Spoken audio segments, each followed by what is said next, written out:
بل یہاں پر میں 3 وظیفے ایسے بتاؤں گا انشاءاللہ جو ٹاپ آف دا لسٹ 3 وظائف ہیں مصیبت اور پریشانی میں تکلیف دور کرنے کے لیے، سنت وظائف آپ صلی اللہ علیہ وسلم کی طرف سے تعلیم فرمائے ہوئے. ان میں سے پہلا وظیفہ یہی جس کا قرآن میں بھی ذکر آ گیا کہ جو ان الفاظ کے ساتھ ہمیں پکارے گا، اللہ تعالیٰ فرماتا ہے کذالک ننجی المؤمنین، ہم اہل ایمان کو بھی نجات دیں گے اس طریقے سے، صرف یونس کو نہیں، اہل ایمان کو بھی. چنانچہ اسی کانٹیکسٹ میں پہلا وظیفہ ہے یہ لا الہ الا انت سبحانک انی کنت من الظالمین کا. لیکن اس سے پہلے میں ایک امپورٹنٹ بات کروں دعا کے حوالے سے کہ دعا کی قبولیت کا ایک پروٹوکول بھی ہے. ویسے تو آپ مسئلہ 82 دیکھیں گے، اس میں نے اور باتیں بھی کی ہیں، ٹاپک دوسری طرف چلا جائے گا، لیکن انصاف ہے کہ میں اس چیز کو بھی ایڈریس کروں. جامعہ ترمذی میں صحیح سند کے ساتھ یہ حدیث موجود ہے، انٹرنیشنل نمبر کے مطابق 593 نمبر حدیث ہے، اور یہ حدیث مشکات میں آپ کو پہلی جلد میں درود شریف والے چیپٹر میں بھی مل جائے گی. اور مشکات کو میں نے ڈکلیئر کیا ہے مشکات از دا انسائکلوپیڈیا آف حدیث، یعنی آپ کو جتنی حدیثیں سکیٹرڈ فارم میں ملیں گی کتب ستہ اور اس سے بھی باہر 13 کتابوں میں، مشکات میں آپ کو مل جائیں گی. میں نے اسی لیے مشکات پہ پورا لیکچر ریکارڈ کروا دیا ہے، مسئلہ نمبر 111B کے عنوان سے مشکات المصابیح کا مکمل تعارف، وہ ضرور دیکھیں. یعنی مشکات 3 جلدوں میں آپ لے لیں تو انسائکلوپیڈیا آف حدیث آپ کے پاس آ گیا. 6294 احادیث ہیں، اور اس میں چونکہ احادیث کی تکرار نہیں ہے تو کتب ستہ اس کے علاوہ بھی 12-13 کتابیں جو ہیں اس میں کور ہیں، اس میں بھی یہ حدیث موجود ہے. جامعہ ترمذی میں انٹرنیشنل نمبر کے مطابق 593 نمبر. سیدنا عبداللہ ابن مسعود رضی اللہ تعالیٰ عنہ کہتے ہیں کہ ایک دفعہ میں آپ صلی اللہ علیہ وسلم کی موجودگی میں نماز پڑھ رہا تھا، اور سیدنا ابو بکر اور عمر رضی اللہ تعالی عنہما وعلیہم السلام وہ بھی وہاں پہ موجود تھے. میں نماز کے جب یعنی کہ تشہد میں بیٹھا، میں نے اللہ کی حمد کی، التحیات للہ والصلوات والطیبات، اس کے بعد درود پڑھا، اور اس کے بعد میں نے دعا مانگنا شروع کی تو آپ صلی اللہ علیہ وسلم نے ارشاد فرمایا سل تعطا سل تعطا، مانگ تجھے دیا جائے گا، مانگ تجھے دیا جائے گا. یعنی جو درود شریف اور ذکر کے ذریعے متوجہ ہوتا ہے اللہ تعالیٰ اس کی دعا قبول کرتا ہے. اور پھر ابن مسعود ادھر ہی روایت کرتے ہیں، ساتھ ہی جامعہ ترمذی میں دوسری حدیث ہے صحیح سند کے ساتھ کہ ایک شخص آیا، اس نے جو ہے وہ نماز کے دوران حمد و درود کے بغیر ڈائریکٹ اللہ سے مانگنا شروع کر دیا. تو جب وہ فارغ ہوا آپ صلی اللہ علیہ وسلم نے اسے بلا کر کہا کہ سائل تو نے مانگنے میں جلدی کی، تجھے چاہیے کہ جب دعا مانگنے لگے پہلے اللہ کی حمد بیان کر، پھر مجھ پر درود پڑھ، اور پھر اللہ کی طرف متوجہ ہو. اور اس حدیث میں آتا ہے کہ ایک اور شخص آیا، یعنی ابن مسعود وہ خود تھے، اور اس نے اللہ کی حمد اور درود کے ذریعے دعا مانگی تو آپ صلی اللہ علیہ وسلم فرمایا سل تعطا سل تعطا، مانگ تجھے دیا جائے گا، مانگ تجھے دیا جائے گا. درود شریف پہ میں الگ سے بھی لیکچر دے چکا ہوں، مسئلہ نمبر 56 کے عنوان سے 2 گھنٹے کی گفتگو ہے. درود شریف کے صحیح فضائل اور صحیح احکام و مسائل بڑی ڈیٹیل کے ساتھ ہر اینگل سے درود شریف کے حوالے سے آپ کو وہ سمجھ لیں کہ انسائکلوپیڈیا ہے وہ لیکچر، مسئلہ نمبر 56 اہل سنت پاک.com پہ. تو دعا کے لیے حمد اور درود شریف ضروری. اس لیے دیکھیں نماز کی انٹلیکچوئل ترتیب ہے، آپ پہلے دعا کرتے ہیں التحیات للہ والصلوات والطیبات، اللہ کی حمد کرتے ہیں، پھر نبی صلی اللہ علیہ وسلم پر سلام عرض کرتے ہیں السلام علیکہ ایھا النبی، اس کے بعد آپ درود پڑھتے ہیں، اور اینڈ پہ آپ دعا مانگتے ہیں اللہم انی اعوذ بک من عذاب جہنم ومن عذاب القبر ومن فتنة المحیا والممات ومن شر فتنة المسیح الدجال. یا اللہم ربنا آتنا فی الدنیا حسنة وفی الآخرة حسنة وقنا عذاب النار. یا رب اجعلنی مقیم الصلاة ومن ذریتی ربنا وتقبل دعائی ربنا اغفر لی ولوالدی وللمؤمنین یوم یقوم الحساب. کوئی بھی دعائیں مانگیں، یہ بھی مانگیں جو میں وظائف بتا رہا ہوں، کیونکہ بخاری اور مسلم کی متفق علیہ حدیث ہے.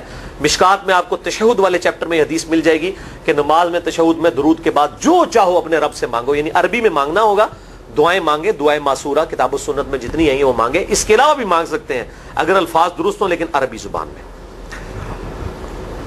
تو یہ پہلا وظیفہ جامعہ ترمذی میں انٹرنیشنل نمبر کے مطابق 3505، مشکات میں 2292 نمبر یہ حدیث ہے. اور قرآن حکیم میں تو ہم پڑھ چکے ہیں سورۃ الانبیاء آیت نمبر 87 اور 88 میں آپ صلی اللہ علیہ وسلم نے ارشاد فرمایا کہ یونس علیہ السلام نے مچھلی کے پیٹ میں اپنے رب کو ان الفاظ کے ساتھ پکارا تھا لا الہ الا انت سبحانک انی کنت من الظالمین اور پھر آپ صلی اللہ علیہ وسلم نے فرمایا کہ جو کوئی شخص اپنے کسی بھی معاملے میں کسی بھی پریشانی میں اس دعا کے ذریعے اللہ کی طرف متوجہ ہو اللہ تعالیٰ اس کی دعا کو قبول فرما لیتا ہے. اور قرآن میں بھی آ گیا نا کذالک ننجی المؤمنین. اور کتنا بڑا فتویٰ آیا میرے بھائیوں سورہ الصافات 143 144 فلولا انہ کان من المسبحین. اگر یونس ہمیں ان الفاظ میں ہماری تسبیح نہ کرتا للبث فی بطنہ الی یوم یبعثون, تو مچھلی کے پیٹ میں قیامت تک مچھلی کے پیٹ میں رہتا اگر اس طرح نہ ہمیں پکارتا. اس کی قبر مچھلی کا پیٹ بن جاتی. یعنی یہ اتنا عطاب, اور وہ دور ہو گیا اس دعا سے, بہت بڑا اسماء اعظم میں سے ہے. تو یہ بہترین دعا, بہترین وظیفہ, اسماء اعظم میں سے بہترین چیز, اور سب سے بڑھ کر جو میں نے بات کی کہ بہترین استغفار, اللہ سے توبہ مانگنے کا بہترین ذریعہ.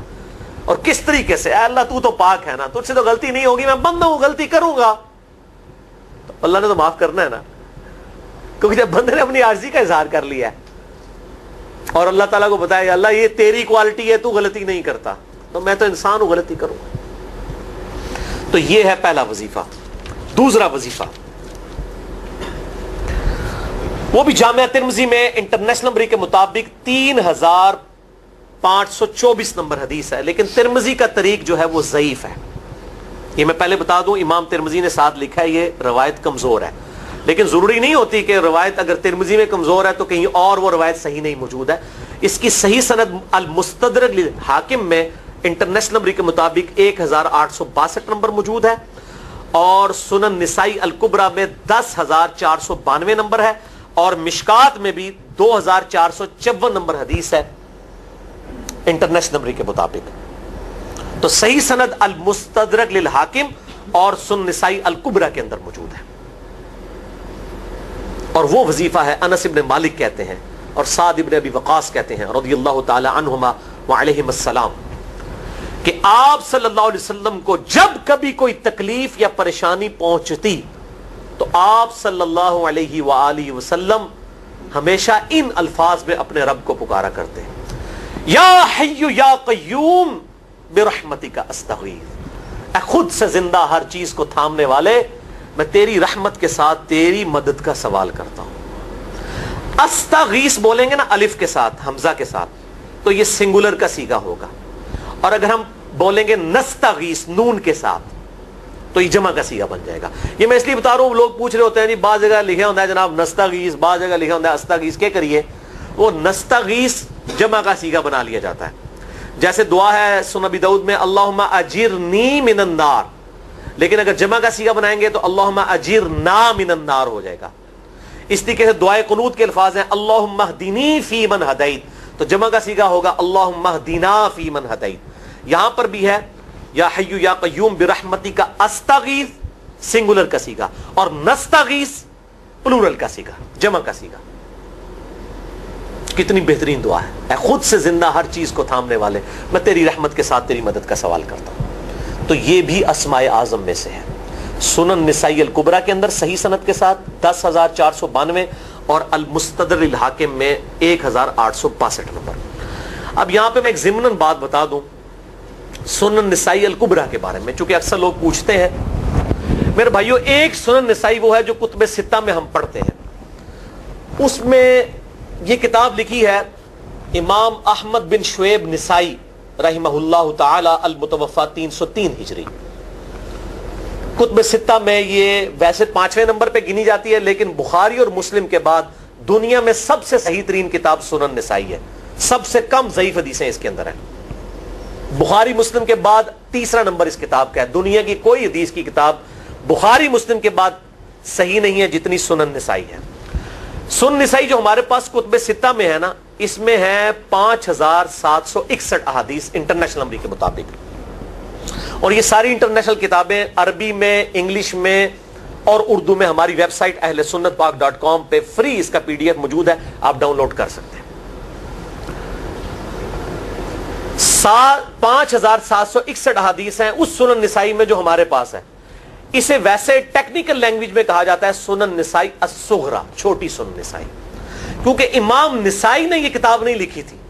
امام نسائی نے کتاب لکھی تھی سنن نسائی الکبریٰ, بڑی سنن نسائی، اور اس میں حدیث ہیں انٹرنیشنل نمبر کے مطابق 11,770، بخاری مسلم سے بھی زیادہ حدیث ہیں اس میں. لیکن یہ امام نسائی کے ایک شاگرد تھے امام ابن السنی، انہوں نے اس کو مختصر کر کے نا چھوٹی کتاب بنا دیا، اور اب پبلک میں یہی چھوٹی کتاب مشہور ہے. اس کی وجہ سے جب ہم سنن نسائی الکبریٰ کا آپ مشکات میں دیکھیں گے نا تو وہ فرق نہیں کرتے ہیں. جب وہ سنن نسائی کا حوالہ دیتے ہیں نا تو آپ کو نسائی میں وہ ملے گا بھی نہیں، وہ الکبریٰ میں ہوتا ہے، کیونکہ وہ اس تفریق کو مانتے نہیں، وہ تو سنن نسائی الکبریٰ کو سنن نسائی مانتے ہیں. جبکہ ہماری پبلک جو ہے وہ سنن نسائی، وہ میں وہ حوالہ دے رہا ہوتا ہوں کہ جی سنن نسائی الکبریٰ میں 9,928 نمبر حدیث ہے کہ جو آیت الکرسی پڑھ لے فوراً بعد کسی بھی نماز کے فرض کے فوراً بعد تو مرتے ہی جنت میں داخل ہوگا. تو لوگ کہتے ہیں جناب نسائی تے حدیث ہیں جناب 5,761 نے، تسی 9,928 کی تمہیں دس دیو. تو میں ساتھ حالانکہ بول رہا ہوتا ہوں سنن نسائی الکبریٰ، میں نے کبھی اس کے بغیر نہیں بولا. تو الکبریٰ سے آپ کا دماغ تو کام کرنا چاہیے، الکبریٰ کیوں بول رہا ہے ساتھ؟ کوئی یہ صغریٰ بھی ہے جس کی یہ الکبریٰ ہے بڑی، اور ہمارے گرین کارڈ میں یہ وظیفہ لکھا ہوا ہے الکبریٰ کے ساتھ. اسی طریقے سے جو میرا وہ واقعہ کربلا کے اوپر 150 اسناد پر مشتمل پمفلٹ ہے، ریسرچ پیپر نمبر 5B واقعہ کربلا کا حقیقی پس منظر 72 صحیح الاسناد احادیث کی روشنی میں. 72 کا تو ٹائٹل ہے شہدائے کربلا کی نسبت سے، احادیث اس میں 150 ہیں. اس میں اکثر حدیثوں کے حوالے میں نے سنن نسائی الکبریٰ سے دیے ہوئے ہیں. وہ لوگ کہتے ہیں مل ہی نہیں رہی ہے، تو میرے بھائی وہ سنن نسائی الکبریٰ آپ کے پاس ہوگی تو آپ کو ملے گا نا. تو سنن نسائی الکبریٰ الگ سے وہ اصل کتاب ہے، اس میں سے سنن نسائی الصغریٰ بنائی گئی ہے. اسی سنن نسائی الکبریٰ کا چیپٹر ہے خصائص علی، جس میں 194 حدیث ہیں سیدنا مولا علی رضی اللہ تعالیٰ عنہ علیہ السلام کی شان میں. امام نسائی نے ناسبیوں کے خلاف وہ کتاب کا وہ چیپٹر لکھا، وہ خصائص علی چیپٹر ہے سنن نسائی الکبریٰ کا. اس طریقے سے فضائل صحابہ بھی امام نسائی کی جو کتاب ہے وہ بھی اسی کتاب کا چیپٹر ہے. اسی طریقے سے عمل الیوم واللیلہ، صبح و شام کے جو اذکار ہیں وہ چیپٹر بھی اسی سنن نسائی الکبریٰ میں سے ہے. اسی میں یہ وظیفہ ہے کہ جو آیت الکرسی فرض نماز کے فوراً بعد پڑھتا ہے تو مرتے ہی جنت میں داخل ہوگا. میں نے اس کتاب کے اس چیپٹر کا حوالہ نہیں دیا، وہ الگ سے بھی چیپٹر چھپا ہوا ہے، جس طرح خصائص علی الگ سے ہے، فضائل صحابہ الگ سے ہے. خصائص علی تو ہمیں ہماری ویب سائٹ پہ بھی موجود ہے اہل سنت پاک.com پہ. فضائل صحابہ بھی اردو ترجمے اور تحکیم کے ساتھ چھپ چکی ہے. اور یہ عمل الیوم واللیلہ، دن رات کے جو اذکار ہیں، یہ بھی الگ سے عربی میں چھپی ہوئی ہے. تو میں اس کا حوالہ نہیں دیتا، میں سنن نسائی الکبریٰ کا کہتا ہوں 9,928 آیت الکرسی کا وظیفہ. تو یہ سنن نسائی الکبریٰ کا میں نے حوالہ دیا ہے یا حی یا قیوم برحمتک استغیث 10,492 صحیح طریقہ ہے.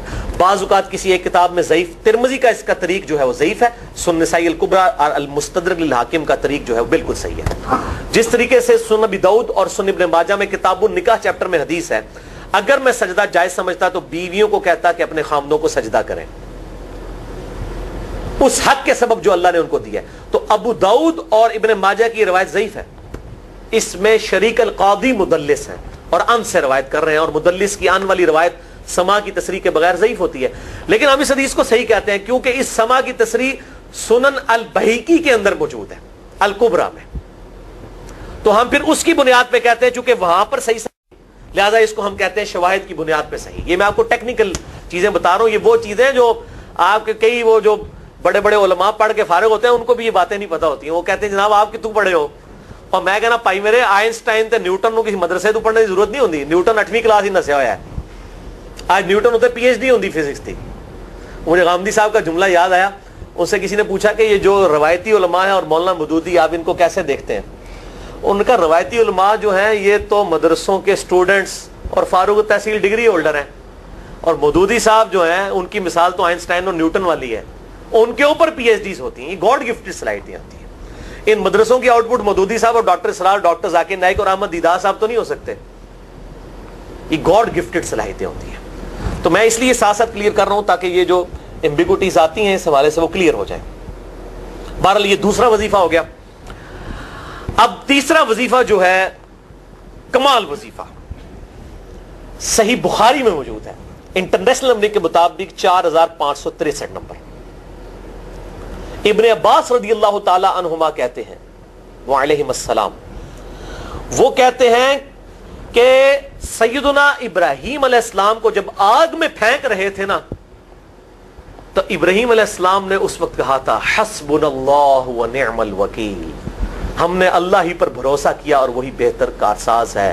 اور تمہارے نبی صلی اللہ علیہ وسلم کو بھی جب مصیبت اور پریشانی آتی تھی وہ بھی پڑھا کرتے تھے حسبنا اللہ و نعم الوکیل، ہم نے اللہ ہی پر بھروسہ کیا اور وہی بہتر کارساز ہے. اس کے اندر وہ شعر جو بنا دیا نا نعم المولا و نعم النصیر، ویسے الگ سے آیت ہے لیکن یہ شعر نہیں بنانا، بس اتنا ہی وظیفہ ہے حسبنا اللہ و نعم الوکیل.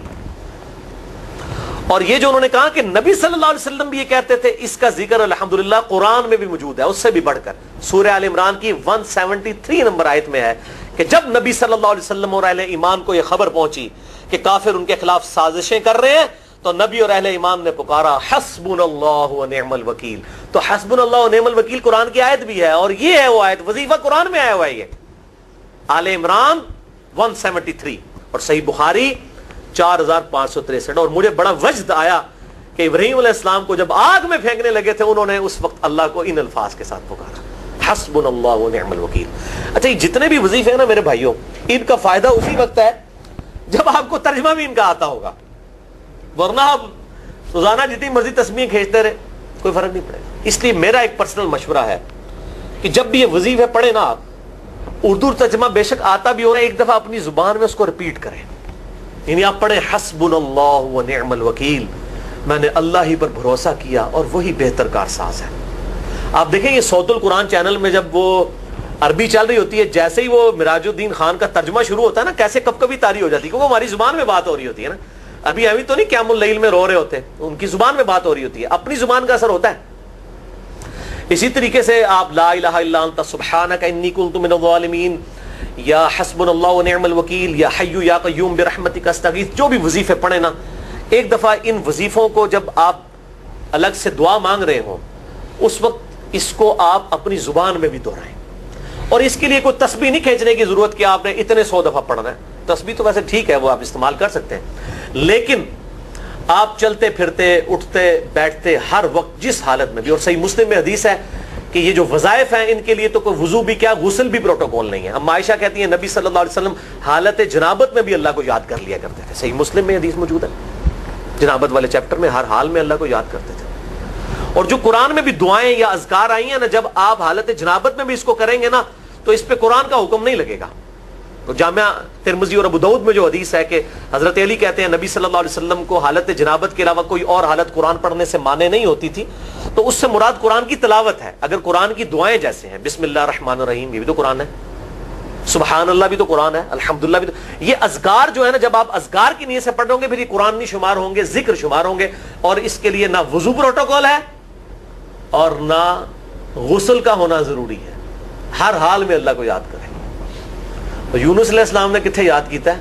فی الظلمات، مچھلی کے پیٹ میں، جہاں نہ کوئی اگربتی تھی اور تعفن پھیلا ہوا تھا اور اندھیرا ہی اندھیرا تھا. یہاں پہ وہ جناب کس طرح وہ روشن کرتے ہیں، پھر 1.25 دفعہ پڑھواتے ہیں. ان میں بتا رہا ہوں آدھا سچ بڑا خطرناک ہوتا ہے. یعنی آیت کریمہ کی اصلیت تو موجود ہے کتاب و سنت میں، لیکن آدھا جو سچ جھوٹ ساتھ ملا لیا نا اس کی وجہ سے سارا بیڑا غرق کر دیا ہوا. اور بجائے یہ کہ لوگوں کو یہ وظیفہ بتایا جائے کہ اٹھتے بیٹھتے چلتے پھرتے اللہ کو ان الفاظ میں یاد کریں، اس کو انہوں نے کوئی اور ہی رنگ دے دیا ہوا ہے اور اس کو 1.25 دفعہ ختم اور پتہ نہیں کیا کچھ بنا دیا ہوا ہے. تو یہ 3 وظائف تھے بڑے اہم اس حوالے سے، اور میں نے اس کو ضروری سمجھا کہ میں یہ ضرور بتا دوں تاکہ لوگ اس پہ ایجوکیٹ ہوں، ان وظائف کو کریں. اور مسئلہ نمبر 82 میرا الگ سے میرے بھائیوں ریکارڈ ہے. مسئلہ نمبر 82 اسماء اعظم اور دعا کی قبولیت سے متعلق جتنی بھی چیزیں ہیں میں نے اس میں بڑی ڈیٹیل کے ساتھ الحمدللہ کئی اور وظائف بھی بتائیں. لیکن اب وہ اتنے وظائف کوئی جمع کرنے کی ضرورت نہیں ہے. موٹے موٹے 3 وظیفے جو بتا دیے انہی کو اگر کوئی لے لے اپنی دعاؤں میں انہی وظائف کو کرے تو اللہ تبارک و تعالی ہر معاملے میں جو ہے وہ انشاءاللہ تعالی کفایت فرمانے والا ہے.